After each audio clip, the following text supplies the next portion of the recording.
Hello YouTube, welcome back. Chris here. I recently did a video doing a complete tune-up walkthrough, hyperlapse from start to back, and I got a question about cleaning a drivetrain without degreaser. I haven't been using degreasers on a drivetrain unless if I can avoid it for several years now. I find that with simple old aerosol Triflow I can do just as good a job. I usually also clean up the main components with a little bit of super bike wash from Finish Line, and I'm going to go ahead and do that in real time here. I also use my Park Tool gear scrubbing brush, GSC1, and I got a couple of rags here, a cleaner one and a dirty one, so I'll use those in succession, dirty first and then clean to touch up. So let's get started.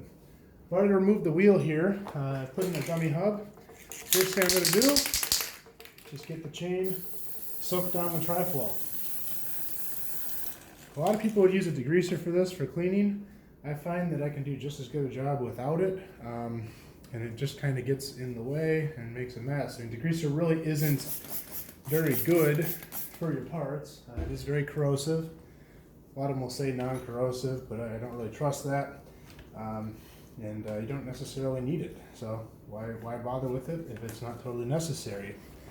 I'm starting off here with just a quick wipe down of my crankset, rear and front derailleurs here, just to get everything clean to start, so we don't have to work with a dirty bike here, and we're not putting more grind back on the chain after it's clean.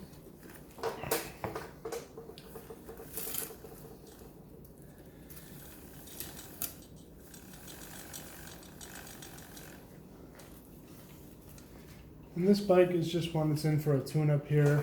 This is a giant OCR1 with some older 9-speed Ultegra.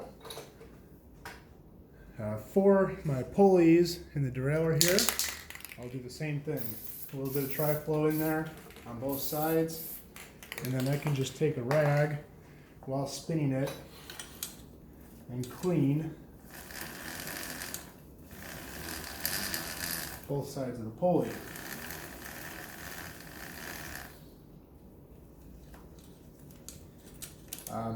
Triflow is obviously a lubricant, but it also has some cleaning property to it.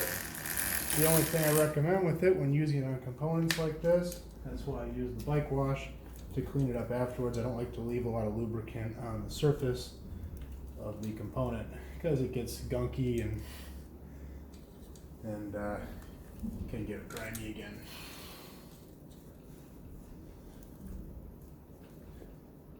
This chain is a little bit rusty. I did measure it. It is still within the appropriate amount of wear where we did not recommend replacement on it yet. It's just been kind of ridden hard, but Triflow actually has a little bit of a rust inhibitor property to it, or a rust, I don't know what the proper word is. It gets rid of rust a little bit. Not a lot. It's not great for it, but anything else you can put on your chain, you probably don't want anything real heavy duty rust removing to put on a chain because it gets down in all the small pieces and you'll never get it perfectly clean out. So it's kind of a nice happy medium where it'll clean it well, get rid of a little bit of rust, and not do any harm in the meantime. Alright, so I got the crank pretty well cleaned up here. I'm also touching up the frame back here a little bit while I go. Now I'm switching over to my better rag. Once I've gotten the most of it off with my junky rag, I do a final cleaning of all the surfaces with a newer rag. So I'm not just pushing dirt around, I'm actually removing it.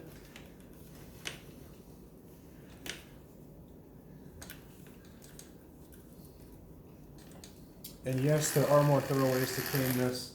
I could take the derailleurs off, take the cranks off, completely gut the thing. But this is a complete tune-up that the customer is paying for, not a full overhaul. And I think we can do a pretty darn good job without removing the components, as long as we take our time and just make sure we're thorough. As I mentioned in my other video, large portion of the tune-up process is cleaning. probably about 70–80% is just getting the bike clean. It's time consuming. There's a lot of nooks and crannies, small pieces that need to be gone through thoroughly to get all that dirt and grime out.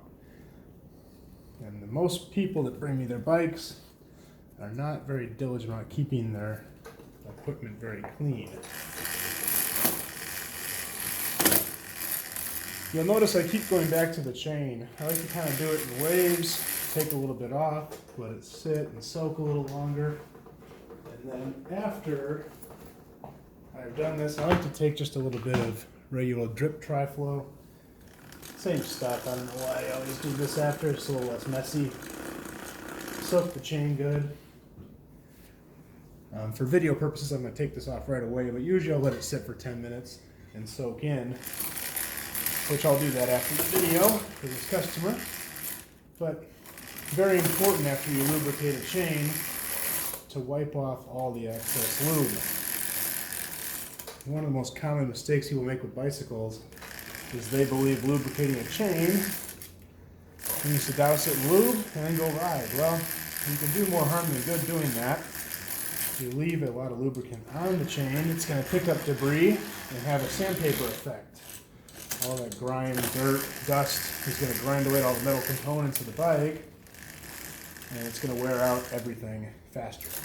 So always remove as much lube as you can from the surface of the chain.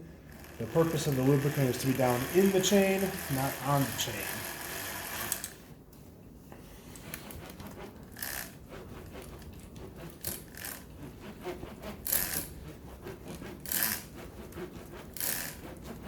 And just a thorough wipe down here of the chain. I'll give you a couple close-ups here, let you see what we did. And you let me know in the comments if you think that degreaser would have done better. Let me know. Like I said, I found I don't really necessarily need it in cleaning up a bike, so I feel I can get it just as clean without. So let me give you a little close-up view here. Now these are some older components, so they're not in the best of shape. But chain is pure silver again. Was able to get that crank nice and clean. And that is with simply Triflow and a little bit of bike wash to touch it up. Well, thanks for watching.